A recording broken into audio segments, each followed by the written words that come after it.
Right, so there you go. The audio is up, but the no, wait.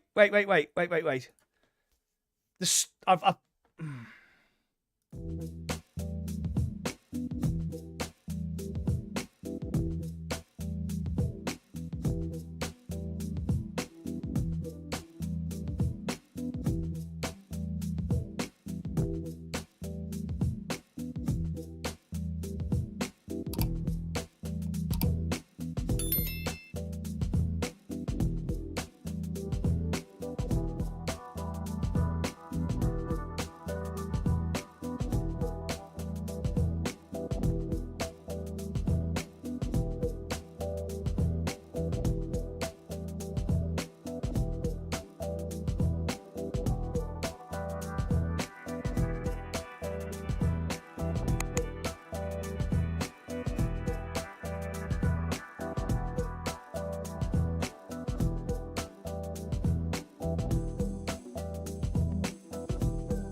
no.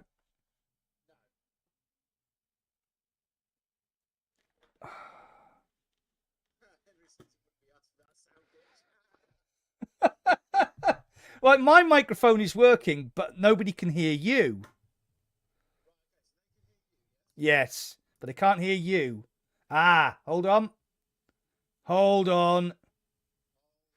Hold on. I've got an idea. Say something. Hello. Yes. Yes. Right. Jesus Christ. Right. Right. So we are live and we're all good now. Yes. Right. Happy days. Let's redo this. Right. Back to the beginning. Nothing happened. We're all fucking gravy. Let's get Mac monetized as quickly as possible for this particular stream. I need the help. Hello, people. Welcome in. Welcome back to the Virtually Rek't podcast. We are back after a long hiatus. As always, I am Power on VR. That, or that, depending on which way I'm pointing, let's just point both ways, is Mr. Mac in VR. He is here also. We don't have our third host. He is currently a little bit tired, so he is chilling out, and we will see him in 2 weeks' time when we do the next one. But until then, Mr. Mac, how have you been, sir? I've been not doing an awful lot on my channel. So I'm back. I am back. I've put some content out last week and today. Yeah. Oh dear me. I'm having a drink, but it's zero alcohol. That's probably why everything's gone to tits. Yeah, it's definitely because of the zero alcohol. Definitely.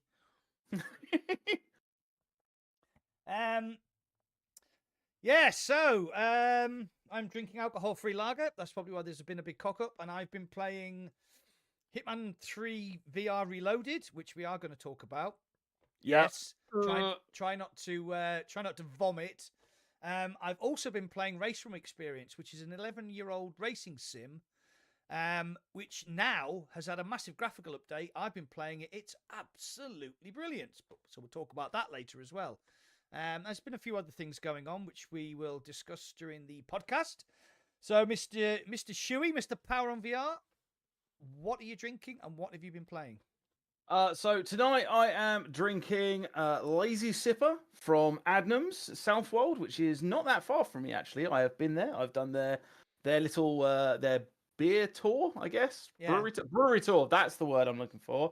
And what have I been playing? Well, for those of you who follow my channel, for those of you who have kept up with anything that I have been doing, I've obviously been playing an absolute metric shit ton of I Am Cat.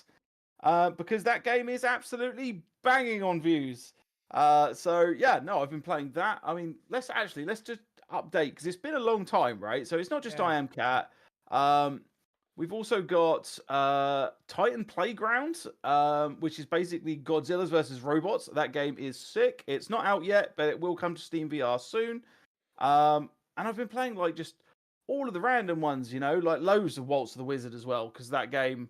Like considering how old that game is so good. Even now, it is good and it's fantastic for content. So, yeah, that's basically what I've been playing. Like I play on and off other bits and bobs, but the way the channel is now, we are doing, you know, a different direction, which we can speak about later in the podcast as well. As I said, Mr. Indy is not here. He will be back next time to join us and to carry on where we left off all those months ago. Yeah. But what do you want to discuss first, Mr. Mac? Actually, let's see who's in the chat first, shall we? Yeah, we'll have a quick, because it went a bit mental. So, Simon V, Henry, hello, Henry, Weebs, more VR. We've got Tribe Grey Wolf, hello, dude, how you doing? They're having a conversation, I think, about the fantastic start to the podcast, which was caused. It was caused by sign language. OBS getting his knickers in a twist for some reason. LSB, and I think that's about it for the moment. So welcome.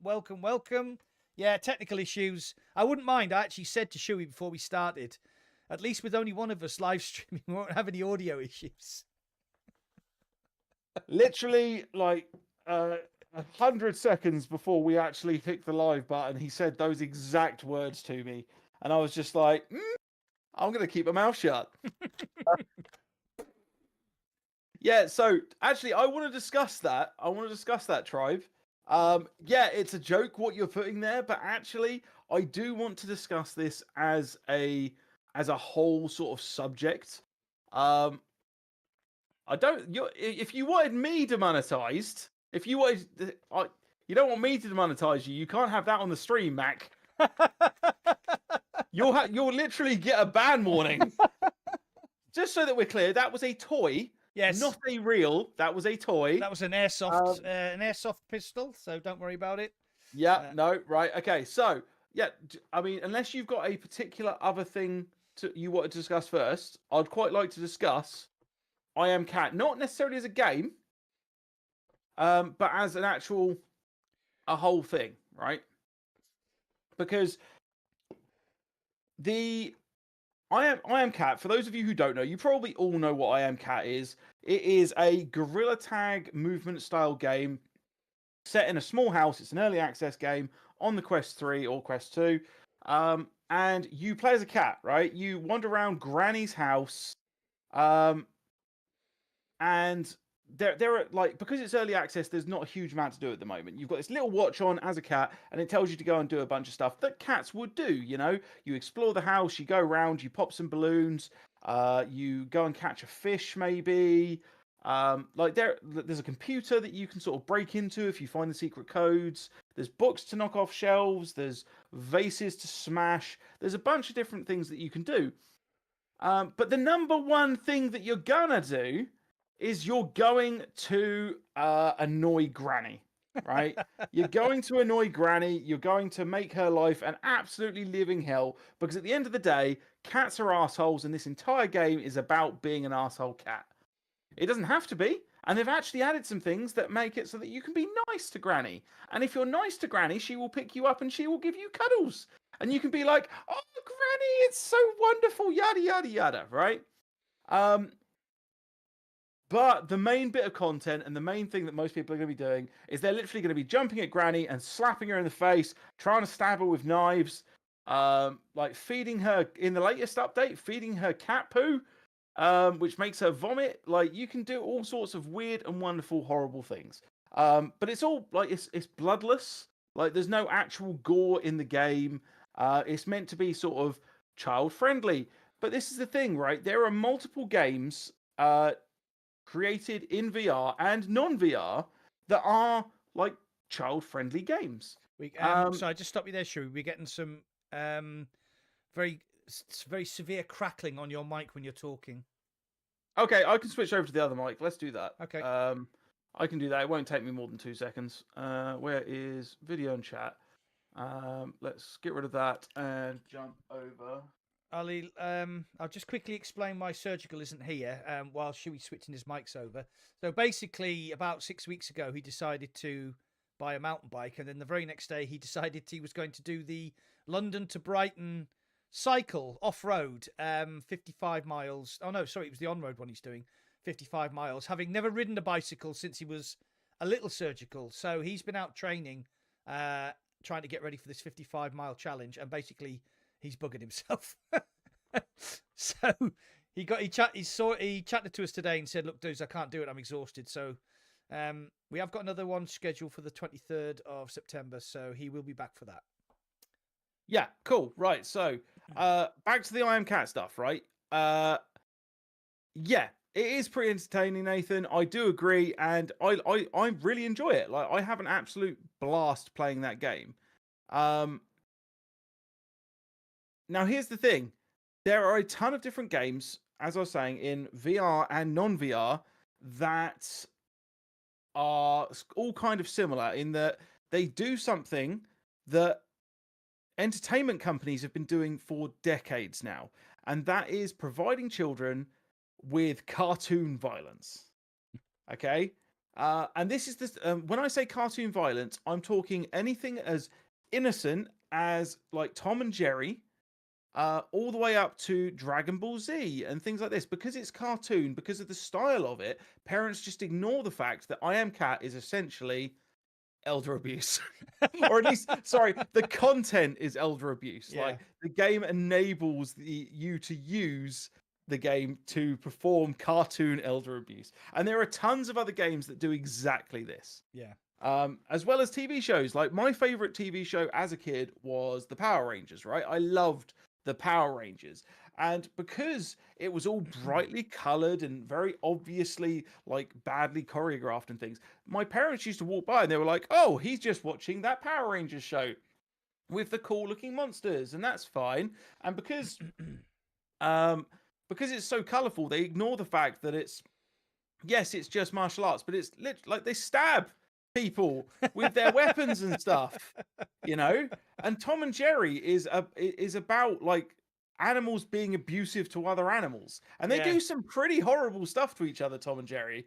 Like, there's no doubting that.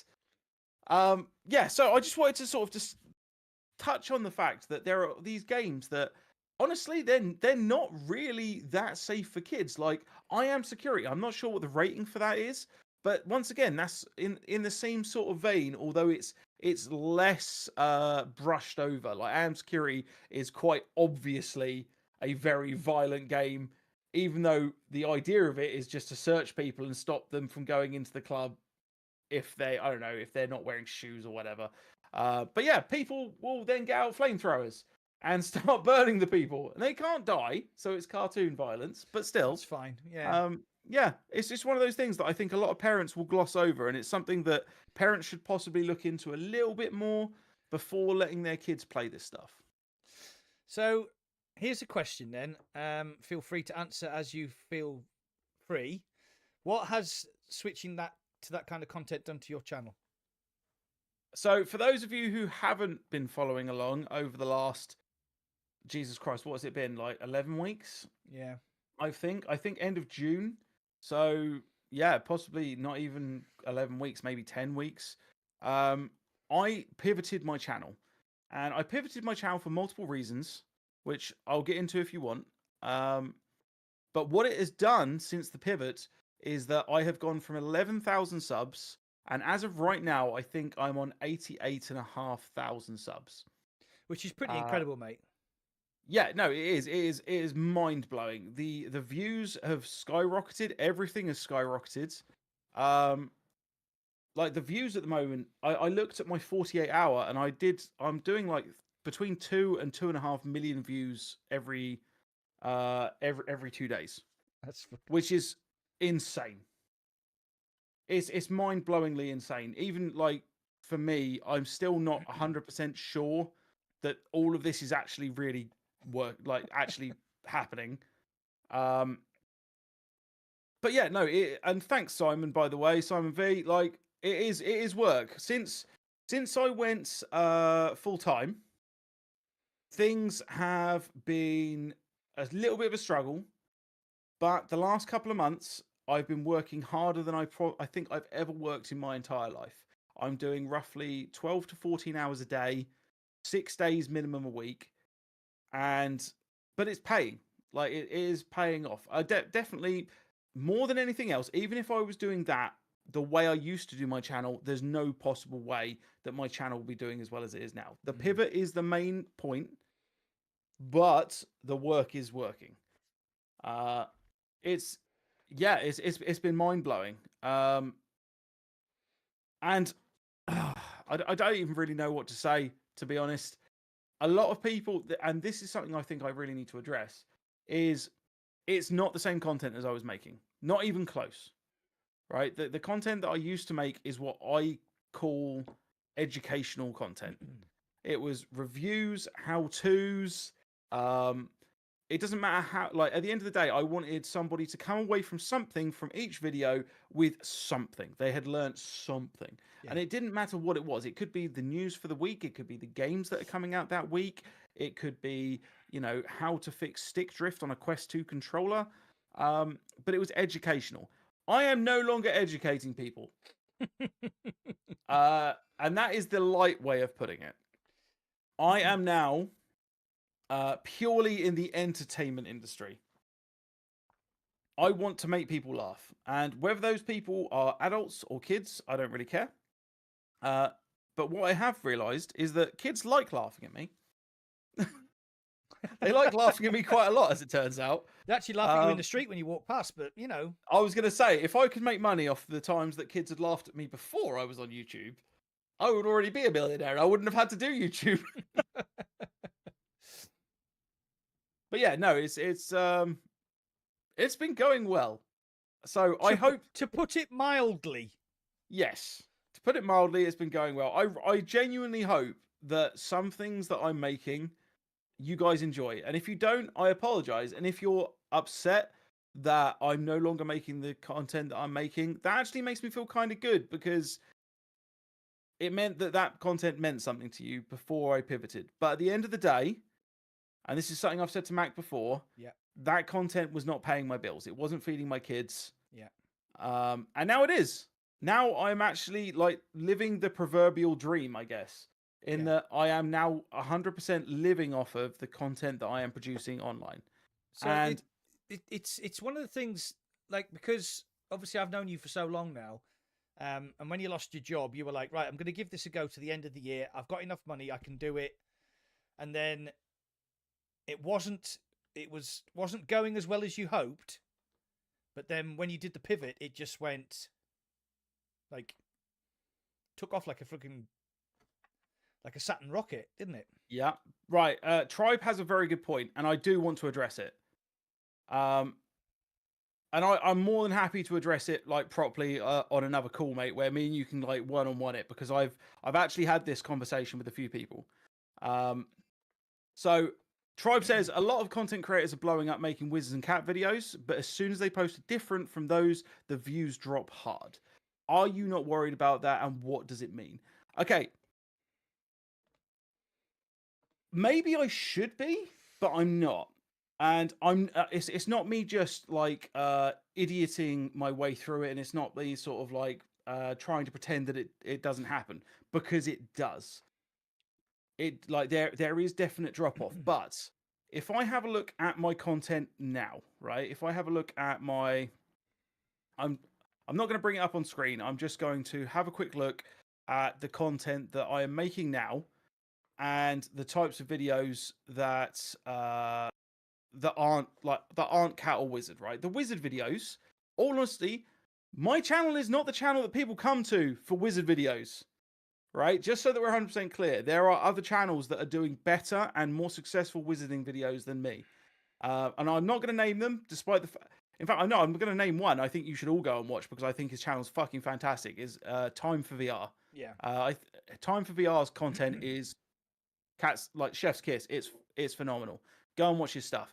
But I've been doing stuff like so every now and again I'll throw out a different type of video, right? So I did a Bone Lab VR video, which I haven't done in years, and it was a mods video. That video is currently sat on 5,500 views.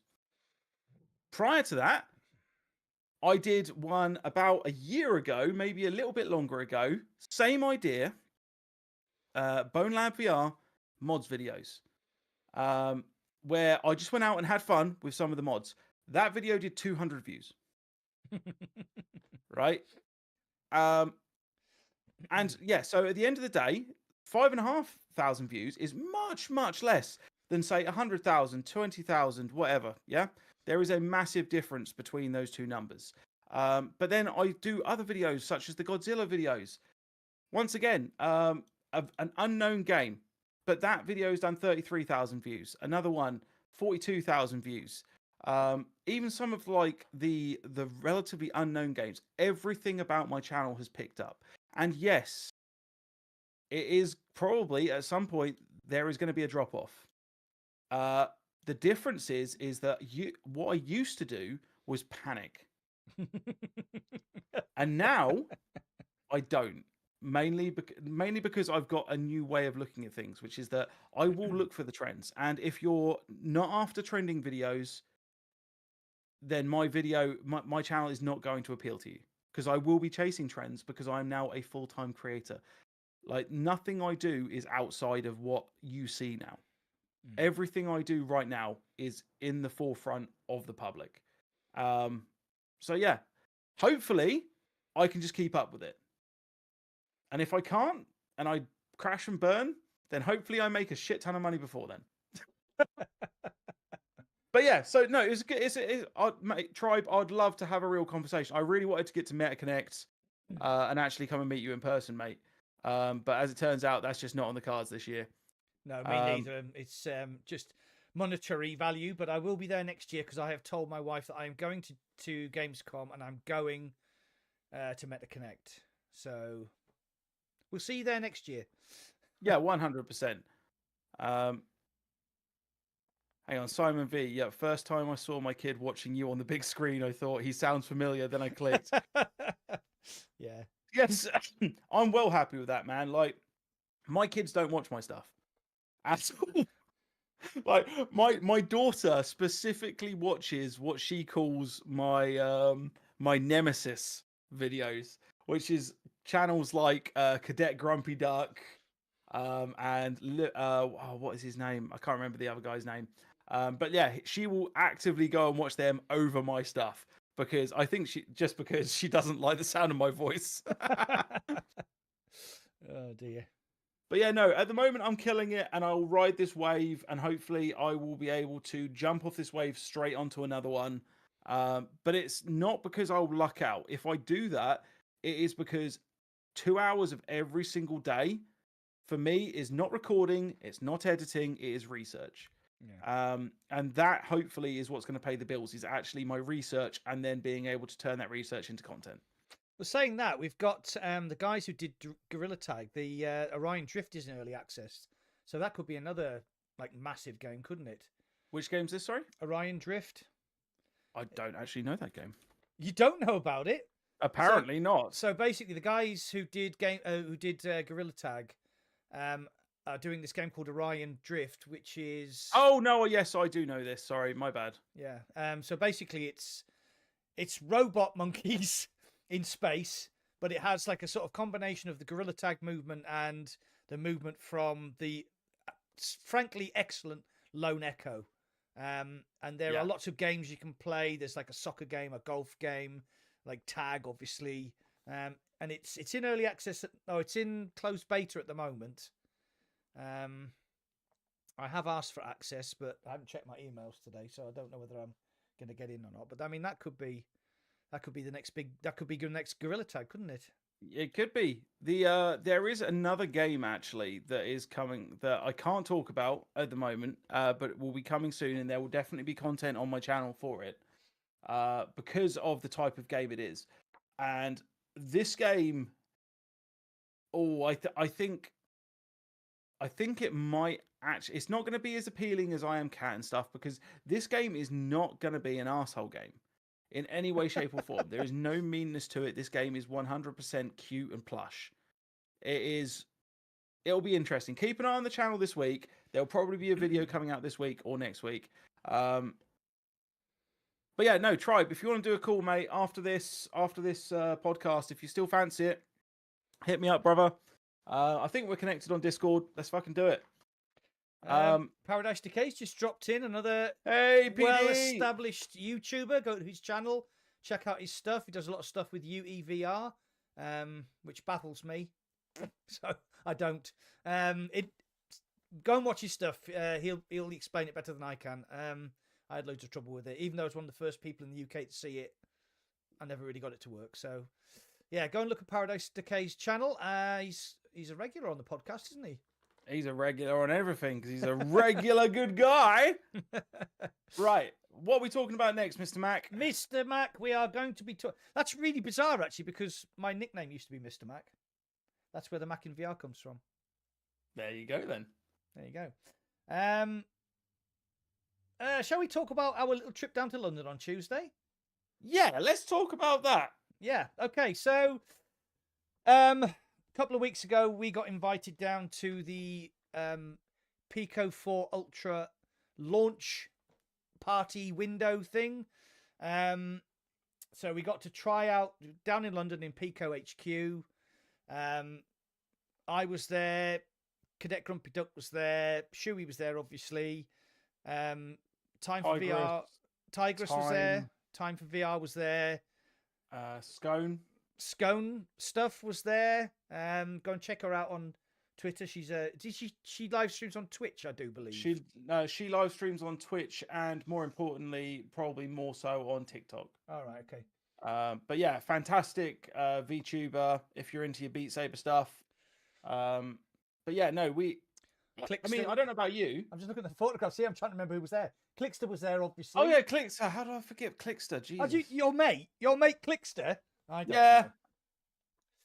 Yeah, no, but I don't know about you, right? On the whole, so that we preface this, I didn't have a good time down there because of the event. I had an amazing time down there because of the community that was down there that we just talked about, right? Yeah. So you might have seen on my socials, we posted some photographs and videos, and basically, there was like an hour's presentation. I mean, the Pico 4 Ultra does look really, really good. They've kind of aimed it at Quest 3 and Apple Vision Pro at the same time. You know, with the sort of productivity side, you know, you can have multiple windows open in mixed reality. The mixed reality, I mean, I don't know why people do this. If you're going to demonstrate mixed reality, you need a well-lit room. And this event was like, it was all neon lights and dark, and, you know, and it was just the worst possible place you could demonstrate color pass-through. So the Pico 4 has 2 color pass-through cameras and a proper... Oh, yeah, like, Dazed was there as well, sorry. Dazed Netic. Yes, of course Dazed was there. Oh, yeah, he's in the photograph. Yeah, and Scorpio. And it has a... I know, fucking hell, we're shit, man. Yeah, we're shit at this. Mind you, they were giving away free drinks, so... I drank a lot. Yeah. Oh, you had all the tokens, you git. Anyway, right, so it has 2 color pass-through cameras, quite a lot higher resolution than the Quest. Oh, excuse me, I do apologize. And it also has like a depth sensor, which is more like the LiDAR sensor on an Apple phone. So when I put it on, I wanted to see what the color pass-through was, and even in that poor light, it was pretty good. Sorry, that beer is really gassy. Blech. And it's got no alcohol in it. Yeah, so the pass-through was excellent. So Tigress, who is a sort of Beat Saber rhythm action YouTuber, she tried out the motion trackers, and she said they were excellent for full body tracking. So yeah, I was very impressed. Unfortunately, as you will know, me and Shuey have been working with Pico for about 2 years since the Pico 4 released. And we did not get review units of the Pico 4 Ultra, but people like Gamertag and Tigress got one. And there are a lot of people who are making rumblings that they've actually got a Pico 4 Ultra. And my fucking nose is out of joint that I didn't get one after all the work we did with Pico over the past 2 years. Right, so a couple of things there. One, I completely understand why I didn't get one.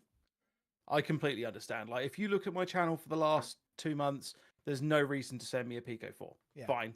I am over it. Although yes, we did spend a lot of time not just working with Pico, but consulting for them as well.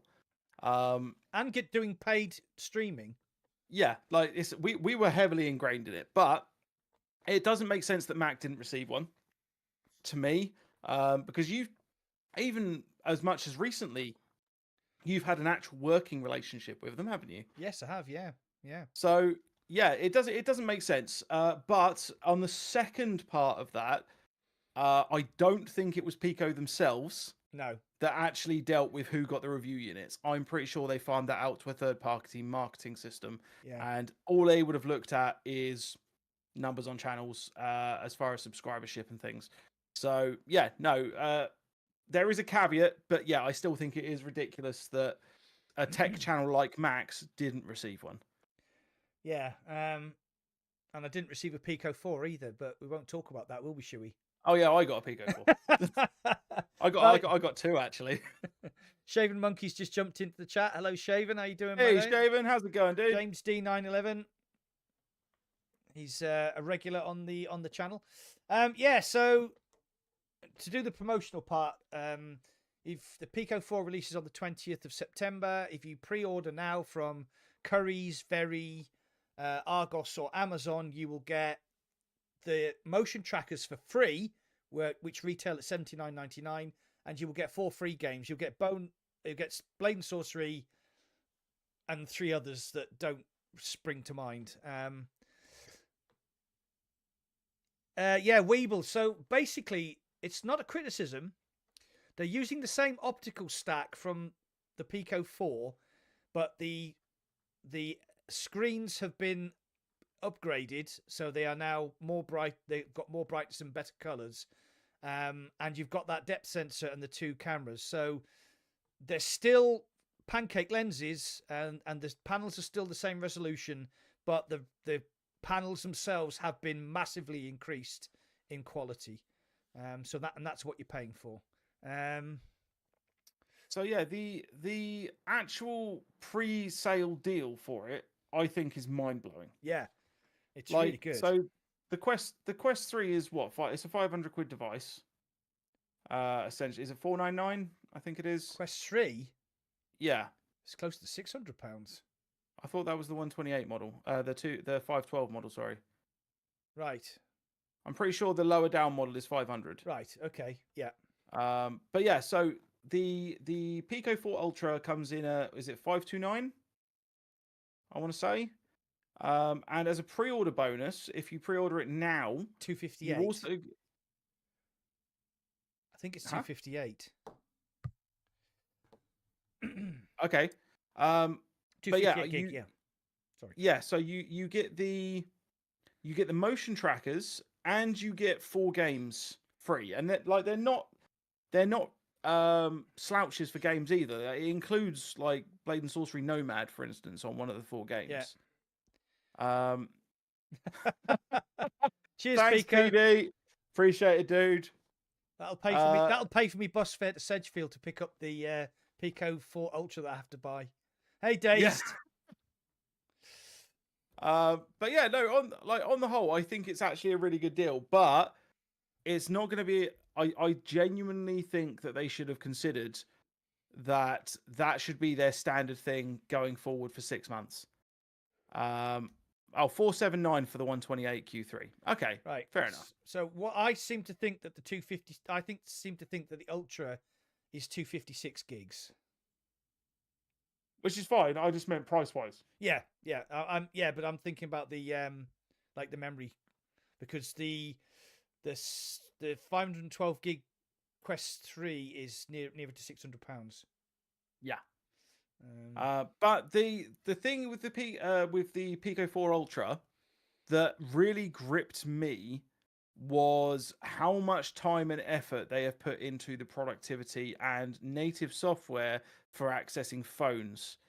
I don't know why they seem to put more effort into the Apple access than they put into the Android access, it being an Android device, but you know, it was still, nonetheless, I still think it was really impressive. I would love to try one for the productivity side of things, but I'm unlikely to buy one at this point, I think. Yeah, I'm kind of torn. I've got a Quest 3 and I've got a Pico 4, and I don't use my Pico 4. And I think if I got a Pico 4 Ultra, I would just use it for PC. Which gaming. is what we're doing. We use Pico 4 anyway, right? Yeah. But I've also got my PlayStation VR2 there, which yeah. I mean, you probably use yours more than mine. Mine has sat there. I have not put on my PSVR 2 for 6 months at least at this point. I in my last live stream where I used the PC adapter, I was playing Half-Life 2 Episode 1. And after an hour of streaming, it just stopped working. And to me, that was like, do you know what? I mean, I'm not technically inept. I mean, my whole channel is technically a VR tech channel. Yeah. And even me, after 2 weeks, I could not get the PSVR 2 to work reliably. It would work, but not reliably. And I was about an hour into the stream, really enjoying playing Half-Life 2. Episode 1, it was really good, looked absolutely fantastic in the headset. Headset went, do you know what? Nah, and then it wouldn't start up again. So yeah, that thing there, God, I'm so disappointed. Yeah. No, I don't disagree with you. It's it is what it is, you know. Yeah, it is. But so the rest of the evening for Pico basically went down as we watched the keynote for it. That was interesting. I must admit I started yawning a bit because I'd already had a few pints before, because we'd already met up with a bunch of guys at like midday onwards. And this event didn't start until like 6 in the evening. So we were still doing things a lot. Still going to pubs and things and having some food. And then afterwards, you got to play out on the headsets if you really wanted to. And I didn't care for that all that much. So I went and spoke to people and took some pictures and had some drinks and had some food. Yeah. And just hung out with the VR fam. And by the way, guys, if you are ever at things like EGX or Insomnia, not anymore, but Insomnia, or anything like that, and you are a VR part of the VR community, whether you're a creator or you're not a creator, doesn't matter. Come and hang out with us. Yeah. Because it is an genuinely, I've never been a part of a community that is as fun and non-toxic as the VR community. It is so good. It is good. It is good. And I have to apologize to Andy Morphs, who had a headset on and was talking to me, and I didn't recognize him. I should have, because of his hair sticking out everywhere. And I just thought it was some random dude who was talking to me. He was obviously looking at me through pass-through and talking. And I think I said, yeah, no, yeah. And I kind of wandered off because I didn't know who he was. And then when I got back, I realized who he was. And so, yes, I apologize, Andy Morphs. I wasn't being ignorant. I just didn't recognize you. Sorry. Can I, Shaven, I would happily, mate, but I've just had a look through. I can't seem to find LSB's channel, mate. Because I would happily go and have a look and actually watch some of his videos. But yeah, I need the channel in order to do it. Maybe send me a link on Discord, yeah?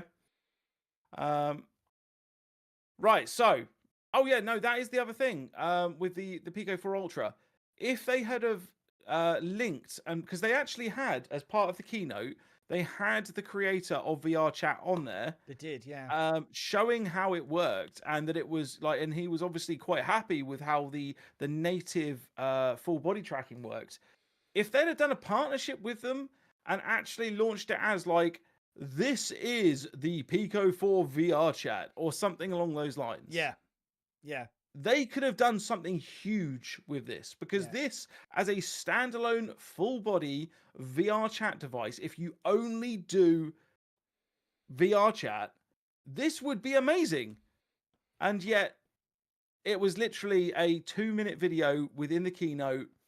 It's not really mentioned anywhere else as being a device that is that good for VR chat, despite this is what most VR chat people that get real hard into it, they go and buy a PC because they want that full body tracking. They want those extra bits and bobs. And the Pico 4, with its extra, with its 12 gigabytes of RAM as well, it can do a lot. It can, yeah. So just one little point there. You said the Pico 4 has 12 gigabytes of RAM. The Quest 3 only has 8. And that is purely for productivity. That's the reason they've done that. And sorry, what was the price of the Pico 4 again? Ultra? That's gone out of my head. Huh? Sorry, so again, I think it's $529. $529, yeah. So you can get if you're into VR chat, you can get a full system that does the full body tracking for £529. So yeah, like you said, VR chat edition. Fucking hell, crazy. There you go, LSB. You've got another sub, mate. I will check out your content later on. Right, okay, so what do we want to talk about next? I think we talked about Pico long enough. Talked about Pico. We talked about your channel. Oh, Paros Decay has a question, actually. PS5 Pro, do you think it will improve the PSVR 2? No. No? It's difficult to improve an experience that barely exists, mate. I know that there are people that are diehard PSVR 2 fans, right? You've got people like GT. He's a big advocate for the headset, and I get it. There are some really good things that are still coming to PSVR 2, but there's just not enough of them. And the price of it all was so now that it's cheaper, maybe, but the first party content is non-existent. Yeah. And even if it was just ports going forward, there are still not enough ports happening to the PSVR 2. Yeah, and I had one of my best experiences, not just in VR, but as a gamer. I've been gaming. I played my first video game in 1979 because I'm very old, and it was a Space Invaders cabinet in what was then Miami Airport. It's called something else now.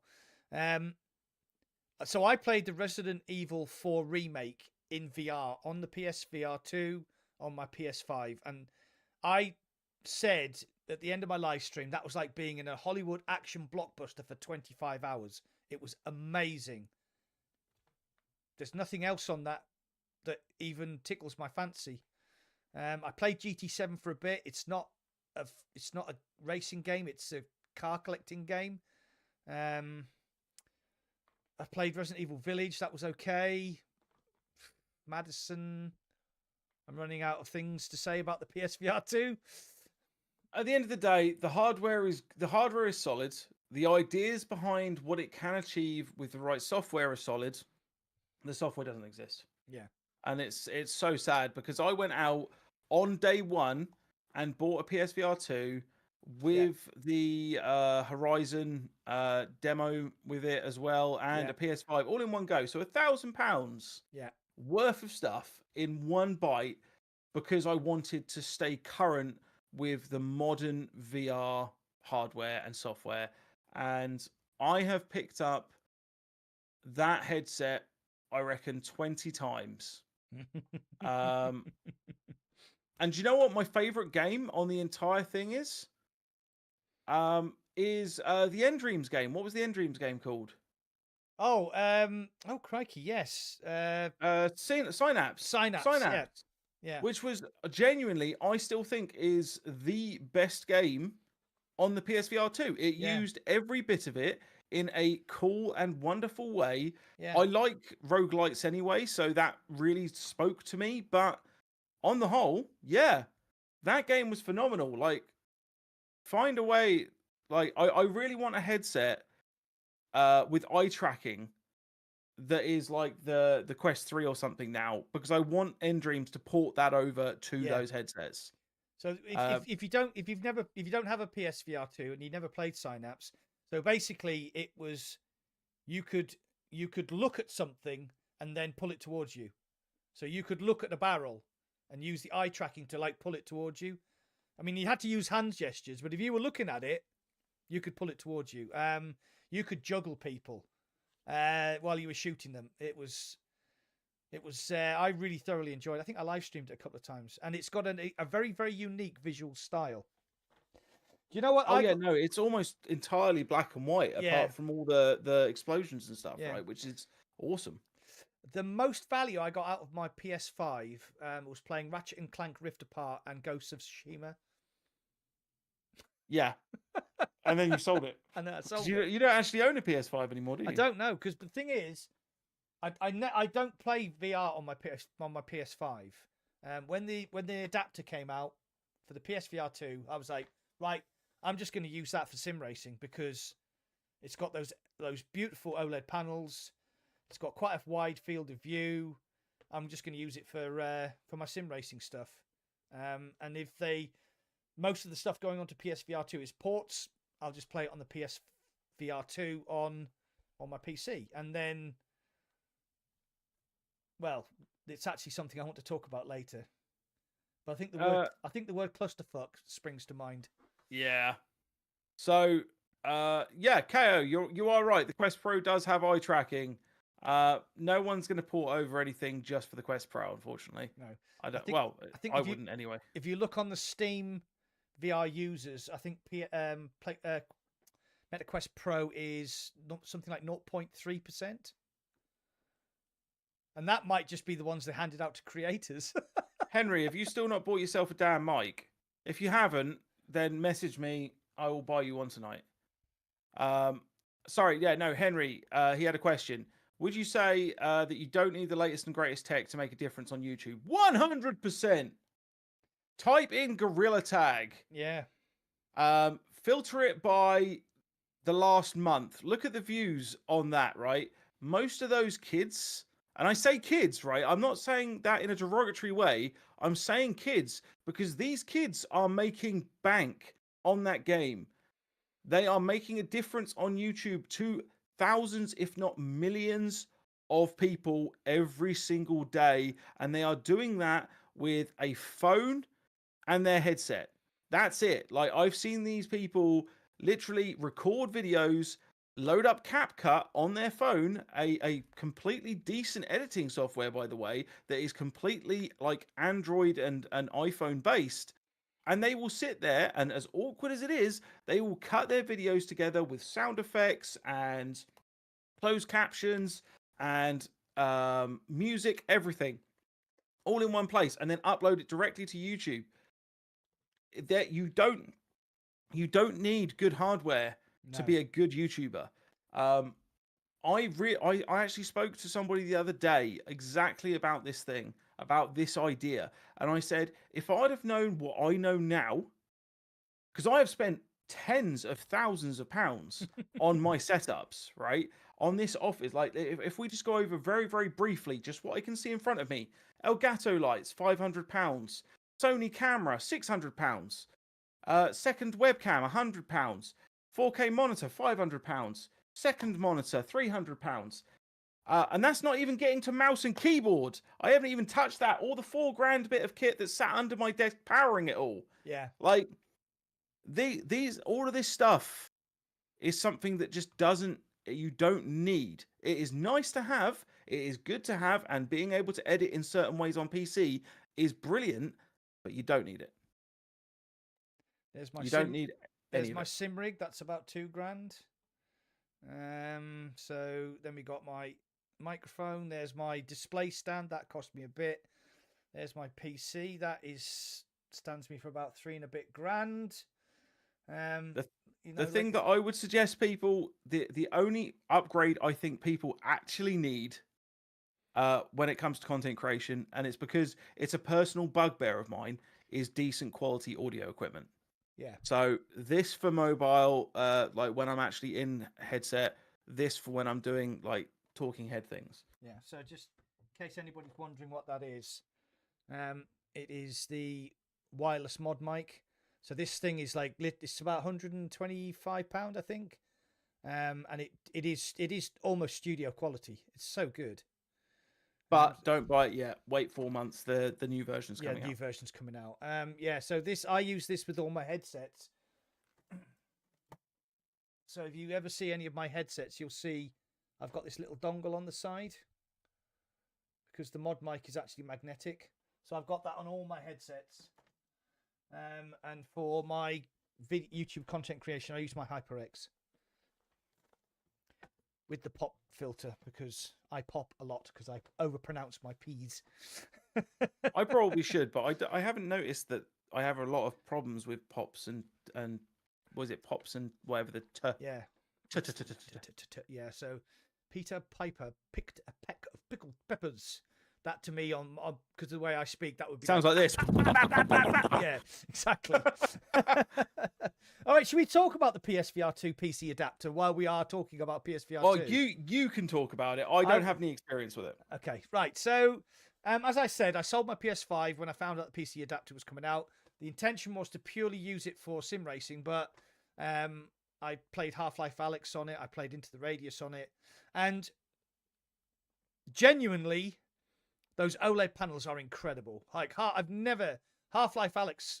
I mean, my PC can run Half-Life Alyx at Ultra, but with those colors on those panels, those deep blacks and those deep reds, it was like a different game. It was incredible. Into the Radius, I played Into the Radius with my friend Tassos, and it was just incredible. I played Ultimo Ballista 2. I didn't think it did so well in that because there seemed to be a little bit of blur and a little bit of tearing, but the colors, wow, absolutely incredible. So when I bought the adapter, it doesn't come with a Bluetooth.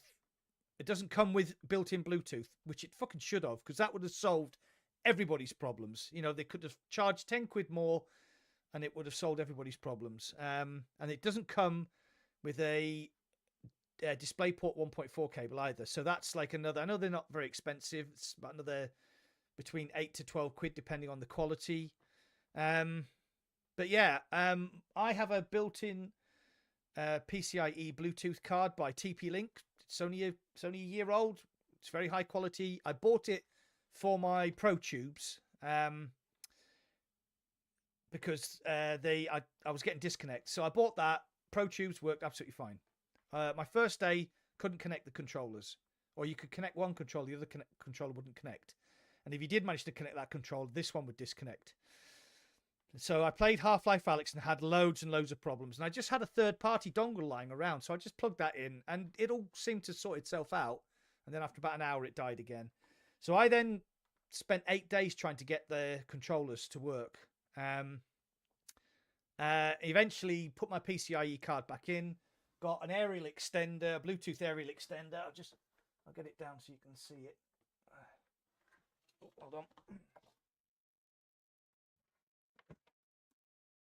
Yeah, so I've got this. It's called an 8-wood. So basically, this cable plugs into where the aerials on the back of your PCIe card would be, and just extends the aerials out with a 2-meter cable. So that brought the cable out into my play space. And then everything was fine. I did quite a few Automobilista 2 streams. Obviously, you're not using the controllers. And then on my last stream, I tried the Half-Life 2 Episode 1 mod, and it was all fine. About an hour into the live stream, it's all up on my channel. You can see it happening live.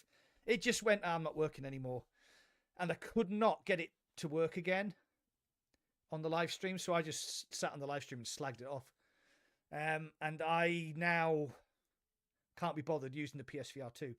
I think it's been a disaster. I know It's there's too much effort, right? Yeah, I know there's some people who are like, oh, I just plugged it in and it worked. And you're like, yeah, okay, that's absolutely fine for you. I bet that was PD. No, it was Buck, wasn't it? It was No, Buck. it was Buck. It was Paradise Decay had the same kind of problems that I did. It took him a couple of days to sort it out. I mean, Tassos was a massive fan of the PSVR 2 on PC, but he had huge amounts of problems as well. And in the end, after 2 weeks, and I thought I had a solution, and it's just too unreliable. So I just gave up. So this now I mean, because of the price drop, it's practically worthless. So I'm just going to keep it as a display. That's it. I'm probably not going to use it again. Quest 3, plug in your link cable if you want to play any sort of sim racing or anything like that. If you don't, unplug the link cable and play using virtual desktop. No hassle.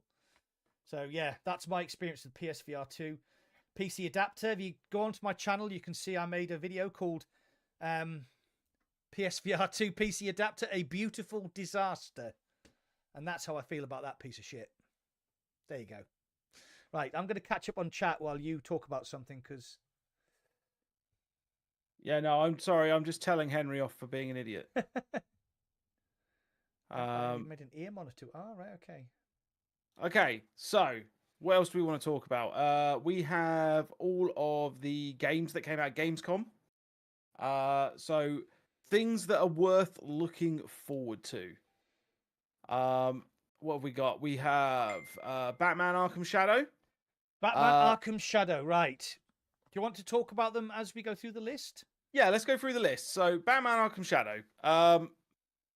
I still think this looks good. I don't think it's as good as I'd let my brain believe it was going to be from what I've seen of other people's footage now from playing at Gamescom. But I'm still kind of looking forward to it. Like anything Batman, I'm a big fan of anyway. I wouldn't say a huge fan. I'm a big fan of. So I still think this is going to be good. Okay, one of my favorite ever superhero games was Batman Arkham Asylum. It was the first Batman film. It was like a third-person game where Batman was quite vulnerable to gunfire and could get outnumbered quite quickly. So you kind of played as Batman the Hunter. And from watching the footage from Arkham Shadow, I think they've gone for that angle, and it does look really good. And I'm very much looking forward to it. It can't be... we haven't started talking about Hitman 3 VR Reloaded yet, have we? No, don't go there yet. We will get there. We will get there. Right, so the second one on my list is Behemoth. I am still incredibly hyped for this. Yeah. Like, nothing has stopped me being hyped for this at all. This game looks phenomenal. It is Shadow of the Colossus. Like, GT did exactly the right thing. He made a small video and just stuck Shadow of the Colossus music over the top of it. And instantly my brain was just like, this is Shadow of the Colossus. I 100% want to play that. I want there to be giant, massive, lumbering colossi roaming around the place while I have to do all sorts of crazy shit, while also fending off all of these other normal human being guys using melee weapons and bows and arrows and all that jazz. This game looks phenomenal. Happy days. I really, really hope that the PC VR version is of better graphical quality than what I've been seeing.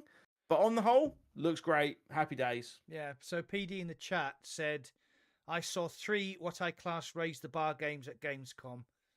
Batman, Behemoth, and Metroid, which is another one we're going to talk about in a minute. Yeah, so I played... oh, crap. What's the bloody game you just mentioned? Colossus. Colossus, yeah. Shadow of the Colossus. Shadow of the Colossus. There you go.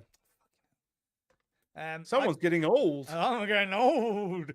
I played Shadow of the Colossus many, many years ago when it first came out, and it's just one of those games that sticks with you. Nobody's ever done anything like it ever since, because it was a combination of the graphics, the music, you know, the beasts, and yeah, I got that. There's a bit in one of the videos, I think GT's B-roll footage, or it's actually him, I'm not sure, where they're actually climbing up the side of the monster using grappling hook, and it just, and these things are fucking massive. And I was like, yeah, I want to play that. That looks really good.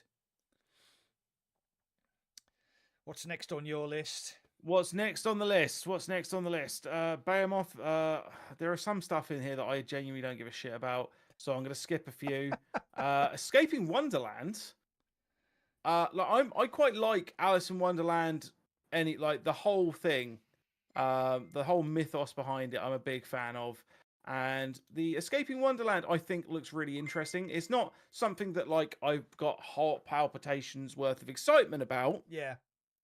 But that's not to say that I wouldn't enjoy something that is of the Max Mustard Moss-esque platformer type game with story. Yeah. This one I think looks really good. I really like the mechanics that it uses, and it has the cat in it. And that's good enough for me to be excited about something. Right. Well, that wasn't actually on my list. My next one is Alien Isolation, because I was saving that for later. But yes, oh God, yes! I am so hyped for that game. I think he's just had a bit of sex wee in his trousers. There is a lot of sex wheat in it. Whenever that game is mentioned, that game is. Oh, I genuinely cannot wait to play this. I'm so hyped about something. Yeah. We've obviously had Romulus come out recently Yeah. that I haven't seen yet, and if anybody spoils it for me, I will find you. I have no skills to do so, but I will attempt it, and you'll have wasted my money on random coach trips. But yeah, I haven't seen that yet. But this year there is so much stuff coming out in the Alien universe. There is very little in the entirety of the Alien universe, be that comics, literature, movies, TV, film, that I haven't seen. Yeah, that I haven't read multiple times. So yeah, I am very much looking forward to it. I will probably play it to death. I don't think I'll play it live. If I do play it live on stream, it will be streamed directly to my Discord. I will just pay to upgrade the Discord, and people can come and watch me myself the entire way through. I've got a little infrared adapter up there. So what I might do is I might play it in the dark. And I'm a huge Aliens fan. So yeah, I am. You will see a grown man. You thought Madison stream was funny. You will see a grown man literally shit his pants. So, right, Alien Isolation. What is your next one? Next one. Hang on, I've just lost the bloody page. Next one. Where are we? Action Hero. I think actually looks pretty good. That's not on my list. That's not in. No. No. It's exactly what it says on the tin. Huh? Is that the one you play as a stuntman in the films? You must be. I might be thinking of something else. I mean, I might be thinking of something else. I've seen a VR game where you play a stuntman in 5 different films. Hang on, let me just look it up rather than me being an absolute Rogue idiot. Incursion, fucking hell! I called it Alien Isolation. That's the PC version. It's Alien Yes. Incursion. I knew what you meant. Uh, VR FPS that mixes super hot with over-the-top action cinema, and we went hands-on. No, yeah, I'm sorry. I'm just trying to read different bits to give you an idea. But yeah, it's super hot without the white and red. have I played the demo? I- No, that's Vengeance Vendetta. Vendetta. Yeah, Vengeance? no. Yeah, which I'm not sure we're allowed to talk about. Are we? I keep seeing things pop up, but I thought we were still under embargo for that. Sorry. I might be wrong. No, I've seen people post videos of speedruns. So Oh, okay, that's fine then. Yeah. Yeah, but that's pretty good. But yeah, it's basically it's like Super Hot, which I think, like Super Hot is still one of the most played games on the Quest platform. yeah, if you go into your Steam library in VR and look to your right, there'll be a list of concurrent single player, multiplayer, free to play, and Super Hot is always on the list. As long as with Nomad, Blade and Sorcery, not Nomad because it's on the PC. Yeah, Blade and Sorcery.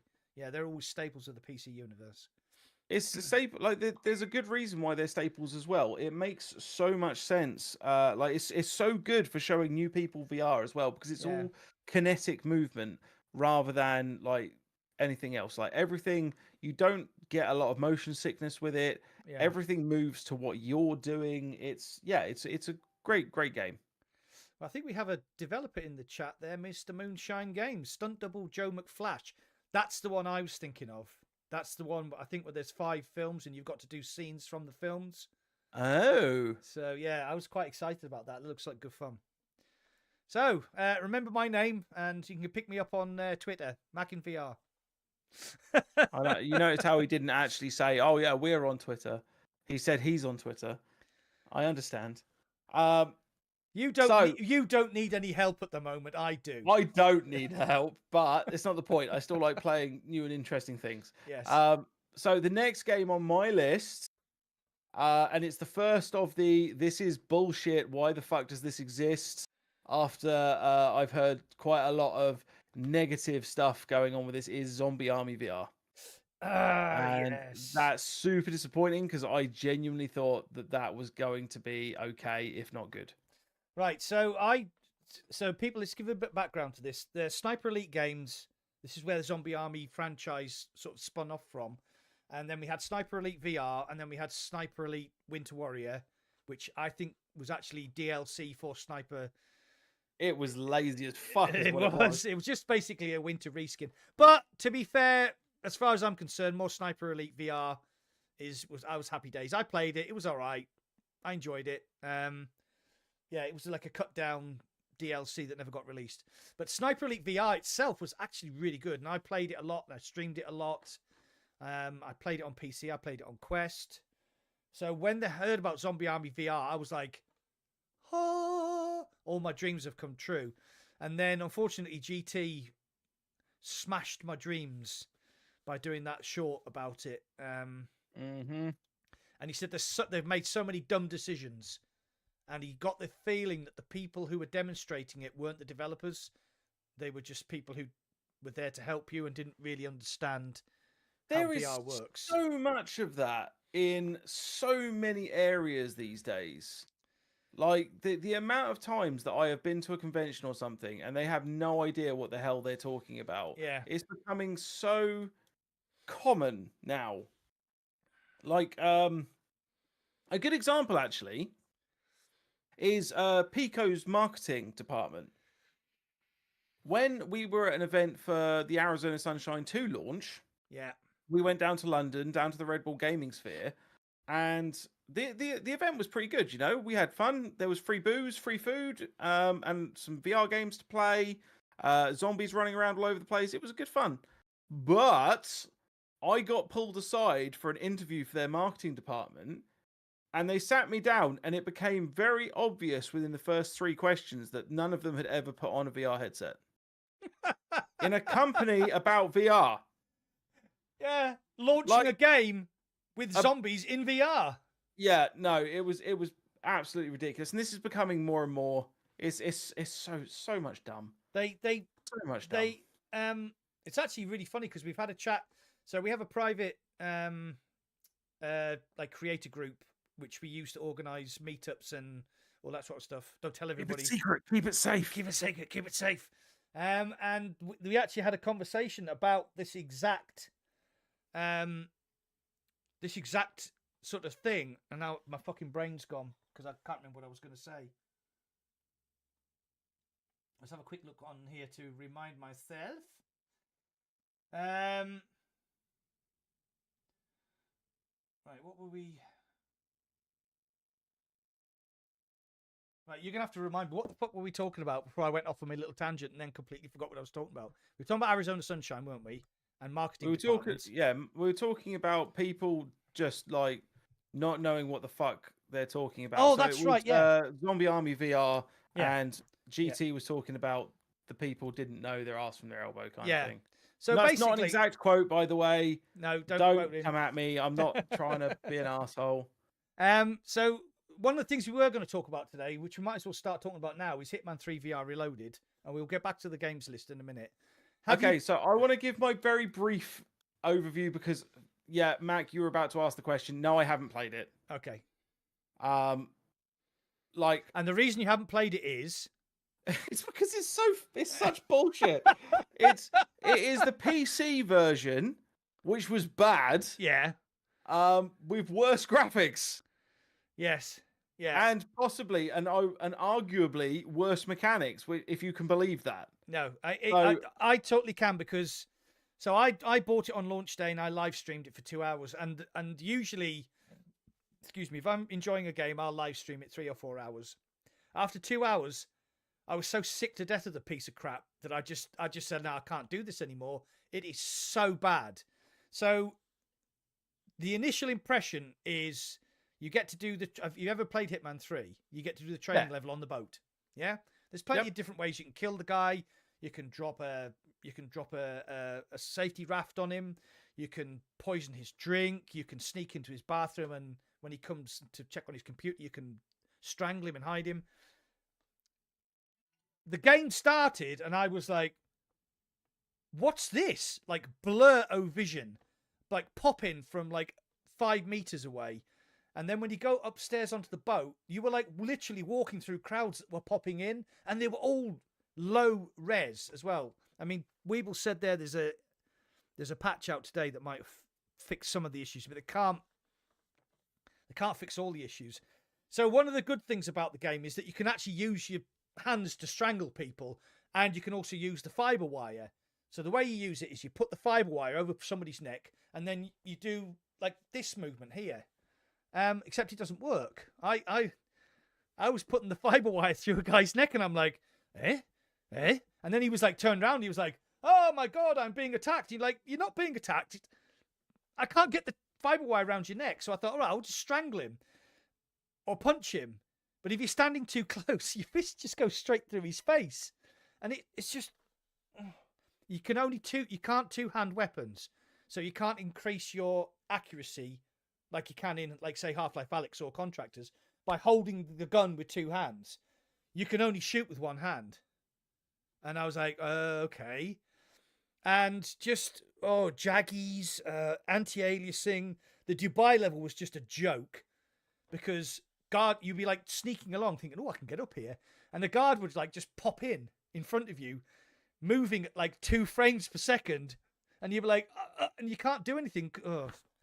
So after 2 hours, it was just like, fuck. Anyway, so the reason I mentioned the Twitter group was that if people are not aware, Mike from VRO and Gamertag own a company a specific company to get people to send their games to them and get them to test them and give them feedback. So we were saying, why didn't the developers of Hitman get in contact with your company and stop this fucking dumpster fire from happening? But unfortunately, it's out. They've patched it, apparently, according to Weeble today. Yeah. And there is something else to point out. As LSB pointed out, there are actually people that do enjoy this, and there are a lot of people like, if it doesn't matter how shit a game is, right? If you enjoy it, enjoy it. Yeah. And people should not be shitting on you for that, even if you're a creator, right? Because the specific example I'm going to use here, without naming names, I don't care if you know who it is in the chat, right? I'm not going to name names because it's unfair. There was a creator, a big creator, that actually really enjoyed himself playing Hitman. And despite the fact that most people thought it was an absolute garbage fire, they enjoyed it, and they publicly stated that they enjoyed it. Even on their video, they said they enjoyed it, right? They still pointed out that it had flaws, and don't get me wrong, like I don't know whether or not he pointed out quite enough of the flaws, but it doesn't matter. They enjoyed it. So who gives a damn? Yeah. The problem was is that everyone came at him just because he's a creator and he went against the current. For some reason, that meant that he must be a shill. Yeah. Well, you can fuck right off with that. I've had plenty of times where I've enjoyed a game, that I have put out content for a game that I thought was good, and other people have disagreed. It doesn't mean I'm being paid for it. Yeah. Like, at the end of the day, people can have differing opinions. So, yeah. No, I mean, there have even been times in recent months, actually, probably about 6 months ago, I remember a specific time that I was about to put out a tweet about a game. And as I was about to hit the send button, the post button, I saw a couple of other tweets come up. And they were just pure hatred and vitriol for this game. That I was about to post in my opinion, very centrist view of what the game was about, right? I didn't love it. I didn't hate it. It had flaws, a lot of flaws, but I was still going to post that, I think you should try it before actually shitting all over it. Yeah. And then I saw those posts come up and I was like, oh shit. If I post this, I'm going to get a lot of kickback. And honestly, at that point, I actually chickened out. It is the one time that I can remember chickening out of it. And I can't even, it's so unimportant, whatever game this was. I can't remember what game it was, that I didn't post the tweet. And that's kind of insane, right? I didn't post an opinion because everybody else was so against it. Yeah. Was so against this game. Even though I wasn't going to be the devil's advocate on the other side of it and be like, actually, no, I fapped to this game. It was that good. I have it installed on my headset twice. It's... What was that mech game on the Quest 3 the Quest 2, 3 that came out about a year and a half ago? I made a ton of content about it. Oh, I know what you're on about. I keep thinking Iron Rebellion, but that's the other one. That's the other one, yeah. I mean, I played that game a lot and I absolutely loved it. And the amount of times I jumped into games and got somebody on my team saying, well, this game's fucking garbage and oh my God, it's just so boring and you're doing this and you're doing that. It's just like, and I was like, is it just, I was like the same as you. Is it just me? Or have I seriously misjudged this? Because I did a review. It's not Underdogs, PD. No, it wasn't Underdogs. Shitty. Tell you what, keep talking. I'll find the game. Go to my go onto my channel. Go back about 2 years ago. Right. So, Paramount VR. Have you seen the Subside demo? Yes. Paradise. I had not seen the Subside video, and before we started the podcast, Shuey made me go and watch the demo. Watch the trailer. Fucking hell, that looks good. It reminds me, like, you actually summed it up really well. It reminds me of Kayak Mirage VR, but like for divers. It looked absolutely machina. No, it wasn't those. It wasn't Iron Rebellion. It wasn't Vox Machina. It was. Oh God, everyone's naming like every mech game. And every single other mech game. The other one. So I'm just going back through your lives to try and find it. No, I don't think I played it live. Oh, you pain in the ass. I think I played. I think I just did. I think I just did videos. And I will find it. I will find it. Yeah, it was from when I was on holiday in Emsey, so we still had the dog. So it would have been 2 years ago. It would have That's been a 2 years while ago. back. Yeah. It would have been 2 years. Yeah, no, I'm I still going like this. I'm going through a lot of your stuff. It's really gonna. Hang on, Ace. I've released Oh, World of Mechs. There you go. World of Mechs. Mechs. Even had the word mech in it. It had the word mech in it. Oh, sorry. Oh, Captain okay. Victus. It's just- I'd already sat there going, yeah, World of Mechs. Yeah. I loved that game. I played it. I not only did like a lot of content on it, I played it a shitload. Yeah, I we really played enjoyed it. it. With Yeah, Bottles we a played lot, it with didn't Blue we? Bottles. Blue Bottles was the. He always used to play as the tank, and he was always really difficult to kill. Yeah. Yeah, that was really good. Yeah, so Zombie Army VR. Yeah. Looks like it's going to be a crapshoot. I'm not Yeah. even going to bother with it. I'll probably give it a go. I've still got like 400 quid's worth of bloody Quest cash lying in my bank. I was looking through my redeems as well. I'll get another 600 in January. Right, okay, so I'll probably pick it up because I like Sniper Elite VR, and I'm just hoping that they'll patch it and it'll get better. You're right, Moonshine Games PD should actually do a bath stream in a bikini, and he should play Subside while he's in the bath. I think that is the perfect live stream that PD should do, and we would all go and donate. Right, one of the games on my list, which I never played, but I know you really enjoyed, apart from there was a few gameplay issues. So they're remaking Wanderer Fragments of Fate. Oh, yes. So they're doing like a sort of upgraded, updated version without some of the jank in it, because you had some problems with was it movement or jumping?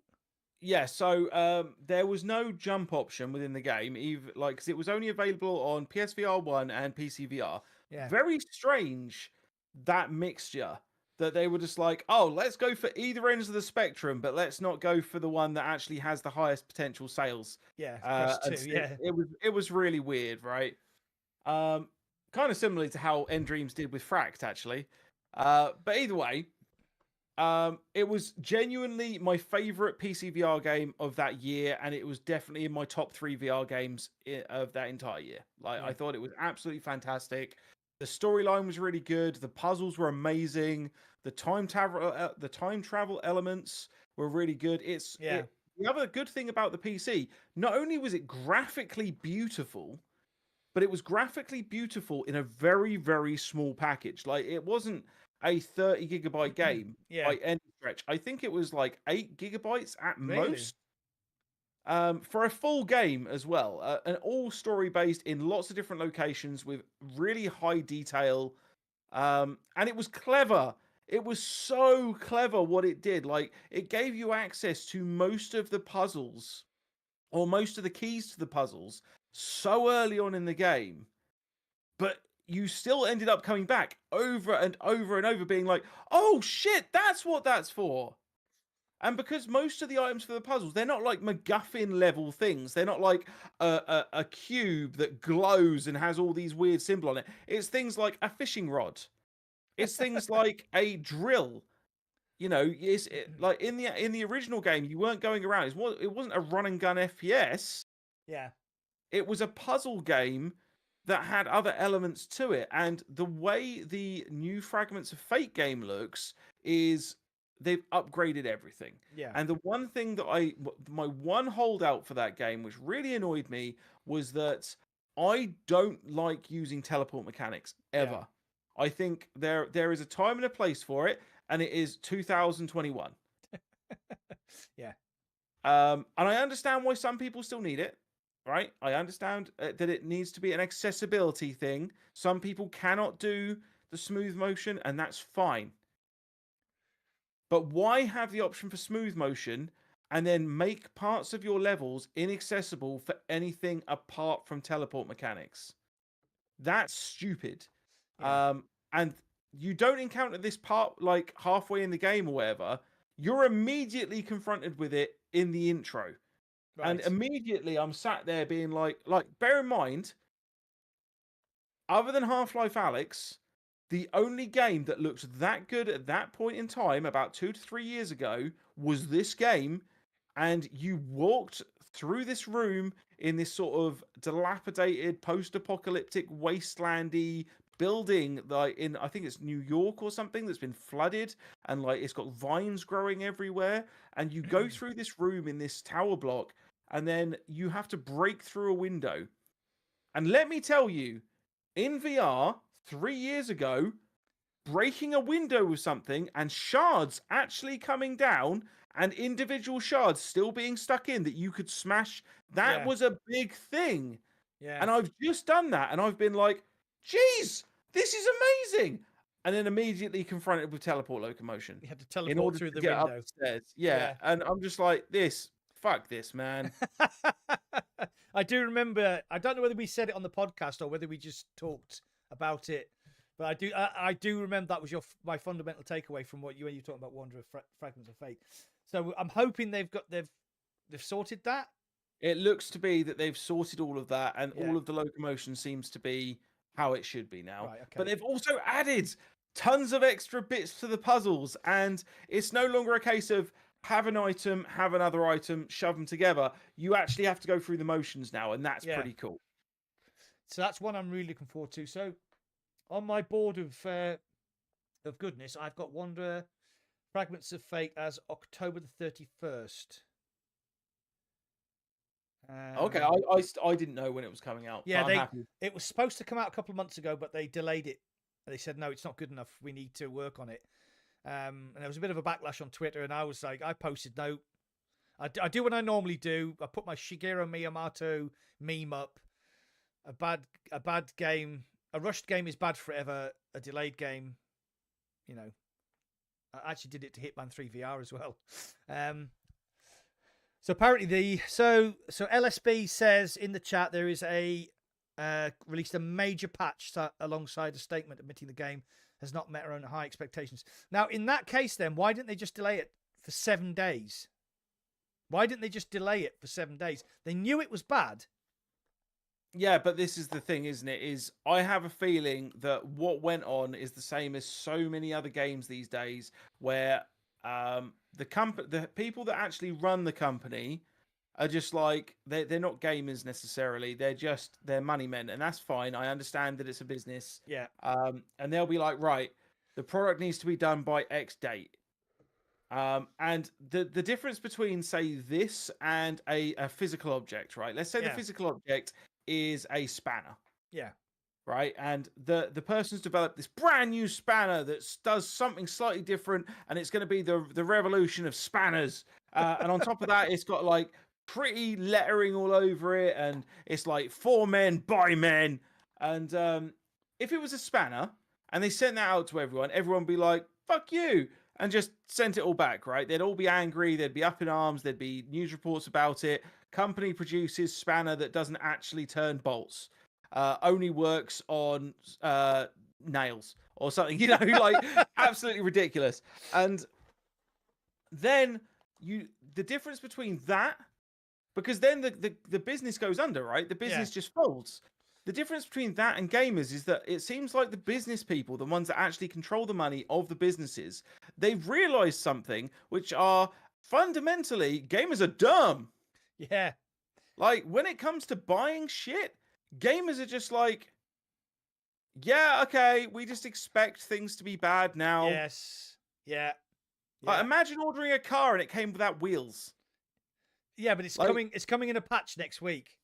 Yeah, we'll send the wheels to you when we release them in 2 months. Moonshine says he wants to buy a spanner now. It's still until then though. As long as you put it on blocks, you can still turn the engine on.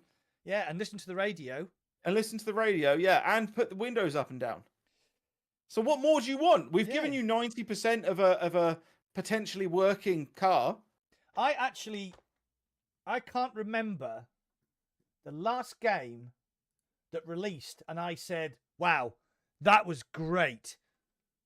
I'm just going back through my live streams. Witchblood. Did you play Witchblood? I didn't actually. That's really good. So it's kind of like a Castlevania. It's cheap to say. It's like a Castlevania meets Metroid in VR. That was actually really good. That released and that was well worth it. I mean, like Ren Sport, broken. Madison, broken. What else can we look at? So that we're clear as well, because we have a dev in the chat. I hope you're listening to the amount of vitriol that goes into the bullshit of releasing early when you know it's broken Moonshine Games. So don't disappoint us, dude. ERWRC, broken when they released the VR mod. Max Mustard, there you go. Max Mustard released. Max Mustard was great. Max Mustard released, and it was absolutely brilliant. There were no bugs. I did a full playthrough, didn't encounter any problems. It lit my nostalgia gland on fire. That is the last game that released that didn't have any problems that needed patching. That they have actually patched it.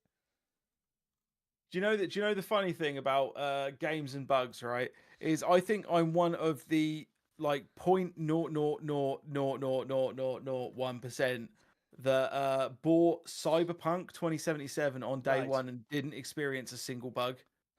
I played that entire game, start to finish, like full campaign, side missions, played a ton. In the first 2 weeks it was released, and I didn't see a single bug. And I was like, all these people throwing like hate everywhere about how terrible this game was. Yeah. And I was just like, I don't know what these people are talking about. Like, I had the guns. The guns worked. I was able to jump off buildings if I had the special legs. And I had like the special brain things, and I was blowing people's faces off using like my cyberpunk powers. And I never experienced any problems. Yeah. I didn't even experience like the random car crashes and like random spawns and shit like that. It just all worked for me. And so I was in this weird sort of twilight zone of cyberpunk being good.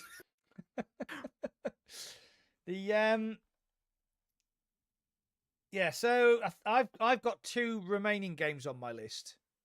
Go on then. Okay, I'll go for the one I am excited about, but less so, is Aces of Thunder. Oh, I couldn't give a shit. All right, okay. So I played quite a lot of DCS. Not DCS. I played a lot of... Was it DCS? No, I played a lot of War Thunder with my friends during the lockdown. And I loved flying the planes in War Thunder. And basically, Aces of Thunder it's the same company, but this is like a standalone. So whereas War Thunder is a sort of free-to-play game that you can grind or buy, and it's like a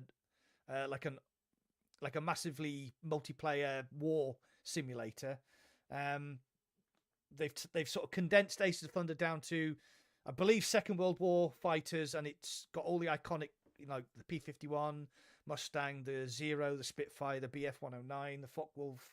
It's got all those iconic planes, and it's in cockpit, in VR, and it's on the Quest, and it looks great, and I'm very excited. I think it's also on PC. Please correct me in the chat if I am wrong, which has been known in the past. Really?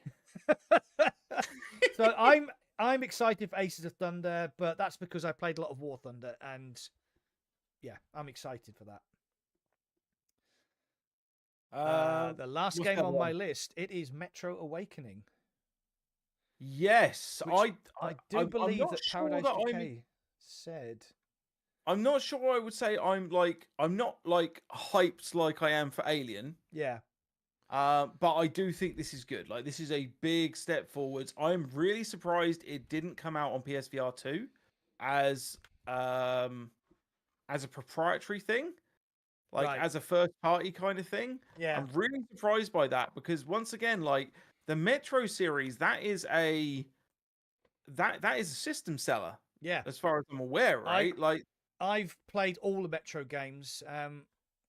So off the top of my head, I can't remember. There was Metro, and then there was the sequel, Metro, and then there was another sequel to Metro, and then they remastered the first 2 Metro games, and I played all of them. And I love them. I love the story as well, because it's got quite a nice story behind it. There's been a nuclear war. The residents of Moscow went down into the subway to survive, and there's certain different factions, and they've been invaded by these monsters that are radioactive. And if you go outside, you have to have a face mask and filters, and you have to wipe the stuff off your mask if it's raining, you have to wipe the water off your mask, and they were just superb. And I mean, I scrolled back up there because Paradise Decay did say that Batman, Behemoth, and he said Metroid. I think he meant Metro.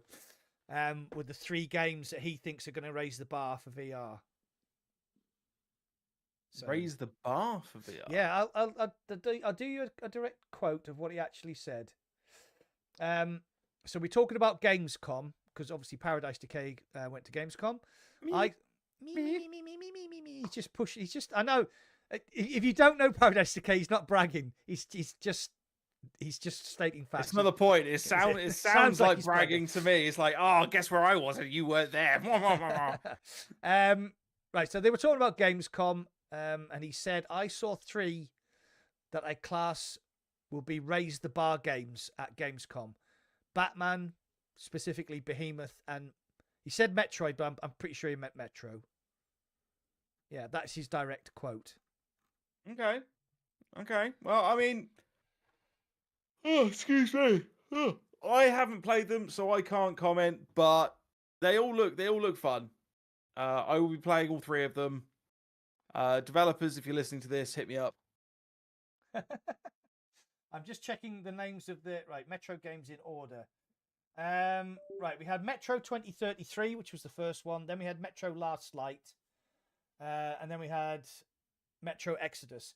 So they remastered the first 2. I played them on Xbox. So they remastered. I think you could buy them as a bundle. I think it was called Metro Redux. Yeah, Metro Redux. Yeah. So they did like a 4K HD remaster. And then I played Metro Exodus, which is the one where you actually get out of the Metro and you're on a train.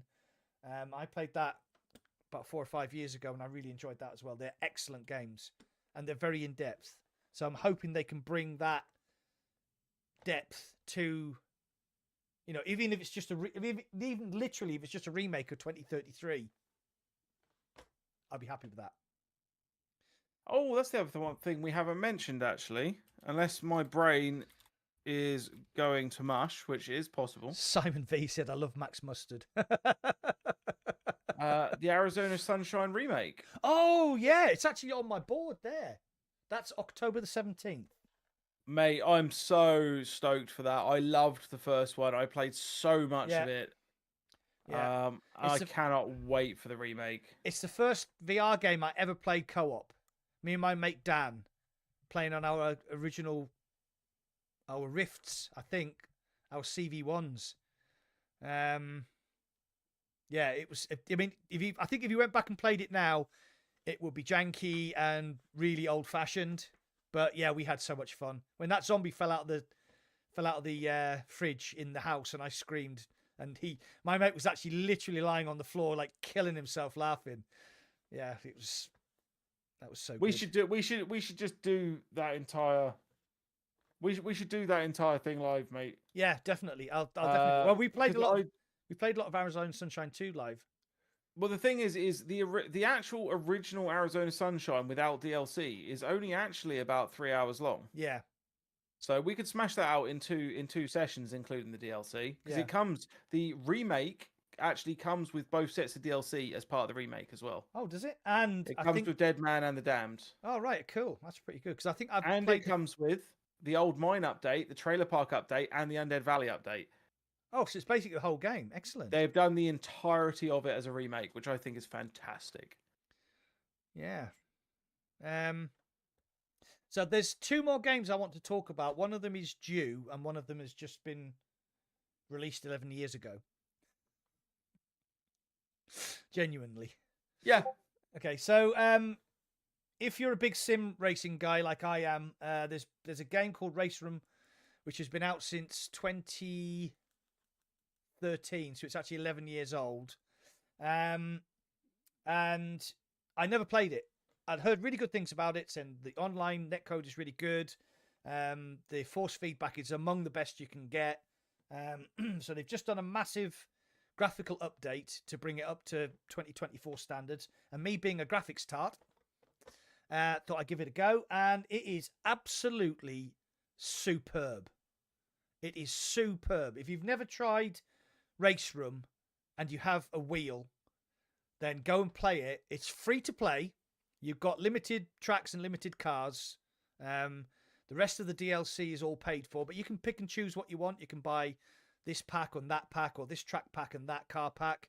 You can just pick and choose. You could probably spend £40 on the mid-tier pack, and you get like 13 tracks and X number of cars. It's really good. But I played it in a live stream on Sunday, and the force feedback and the way the cars sound and the way the AI works is just off the chart. Automobilista 2 is now done for me. I can't go back. I really can't go back. I can see now why people say that Automobilista 2 isn't a sim, because the force feedback and handling on Race Run was just unbelievable. So it's free to play. Download it. Give it a go. If you've got a wheel, if you like it, buy some stuff. If you don't like it, you haven't lost anything. Give it a go. So the other sim racing game coming out is Assetto Corsa Zero.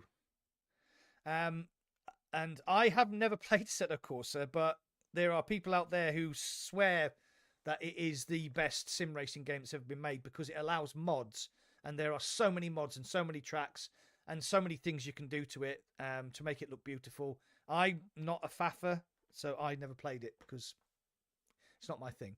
But the Assetto Corsa Zero is coming out. There's no release date for it yet, but it is imminent.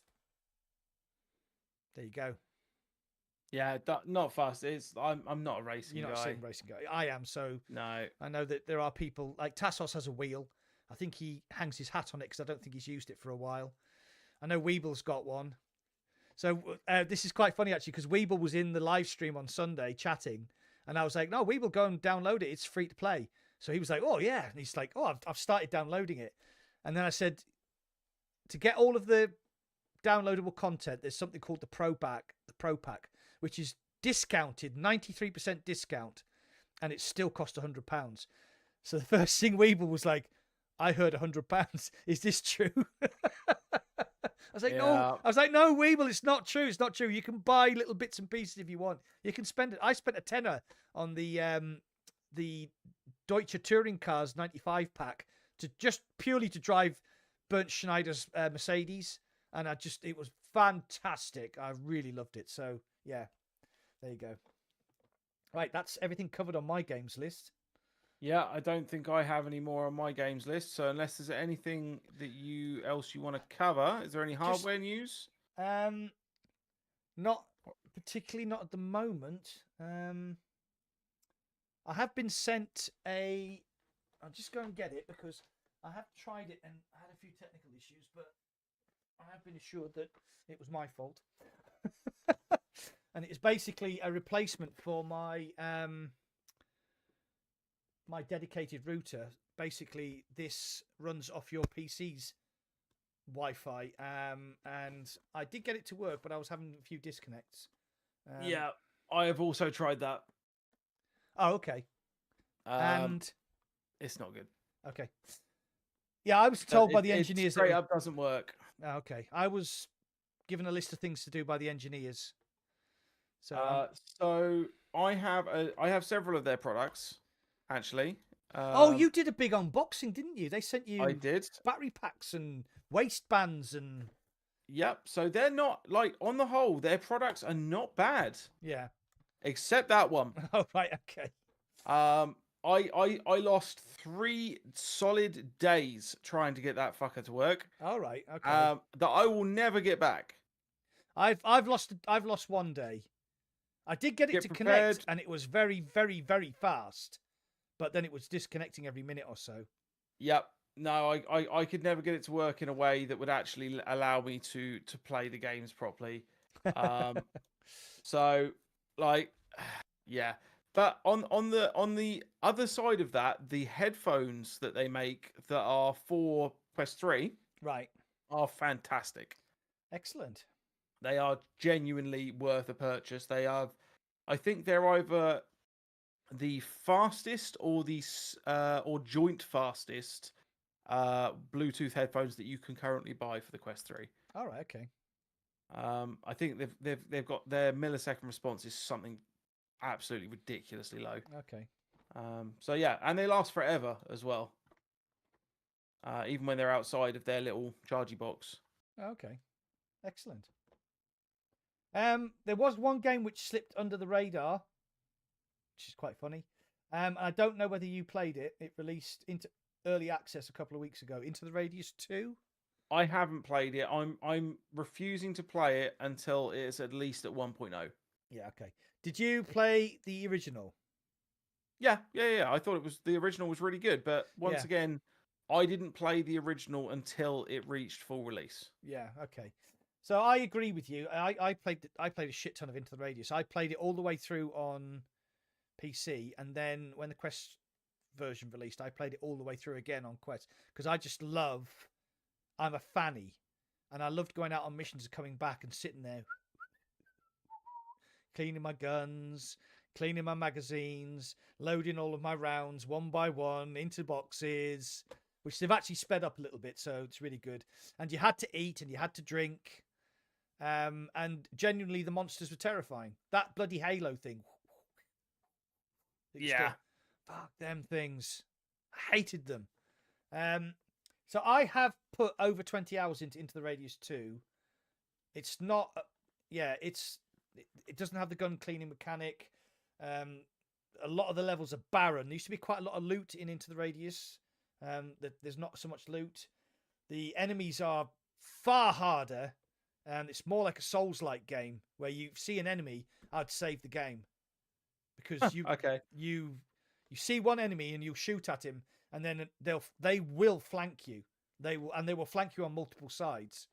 So I did watch some of Clickster playing with Welsh Gamer. Yeah. And I watched that happen to both of them multiple times. Yeah, well, me and Tassos played co-op in one of my live streams. Apart from the fact I was playing on PSVR 2, so I couldn't fucking shoot my gun because my hand kept going, which isn't good in a sort of tactical shooter like that. But I've enjoyed it. It's lacking, but I can see the potential. So I think I might do what you do. I might not play it again until it's fully patched. Cool. Steen's Camus. Yeah, you'll have to rewind. We did talk about the Pico 4 Ultra. Was it the second thing we talked about? Yeah, it was like the first or second thing. You've got the intro, mate. You've got me talking about my channel pivot, and then I think we jumped onto the Pico launch. Yeah. Just a quick recap. It's got the same optical stack as the Pico 4. It's got improved screens. The color pass-through is fucking really good. It's a hell of a deal because if you pre-order it, you'll get the motion trackers with it, which are $79.99 in the UK, and you get 4 good games as well. Blade and Sorcery and 3 others, which we can't remember. So that's like a quick recap. If you've got a Quest 3, no. If you're upgrading from a Quest 2, probably no as well. Yeah, because you'll lose your game library. If you want a Pico 4 Ultra, you want a Pico 4 Ultra because it's the Pico 4 Ultra, not as an alternative to the Quest. Yeah. At the end of the day, the Quest ecosystem is so big and so prominent that because now that Facebook have announced a while back, admittedly, that they're going to be essentially stopping making hardware at some point and instead are going to be just producing the software and the operating system for the other companies to produce stuff for, the Pico is going to become less and less and less relevant. We're talking many years down the line. Yeah. But what I'm saying is that if you've already bought into the Quest ecosystem, that's only still going to benefit you in years to come in comparison to the Pico ecosystem, which I cannot tell you if that will still be around in 10 years, but I guarantee you that Quest OS will. Yeah. And so just in case you don't know, Steins, me and Shuey we are quite invested in Pico. We have actually worked with Pico over the last 2 years. We've done consultation, we've done paid promotion, we've done paid streaming for them. So it's, we're just being realistic. Is that fair to say? I loved my, when the Pico 4 came out, I loved it. When the Quest 3 came out, my Pico 4 got what you've just said then, mate, yeah, no, the Pico 4 will be absolutely fine. If you really cannot stand the Quest 3 and you do 99% of your play on PCVR, the Pico 4 Ultra will be fine.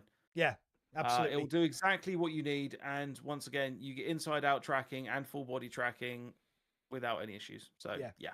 So and another thing as well, if you do actually already own a Pico 4, the dimensions are identical. So if you have battery packs, if you have facial interfaces, they'll all just.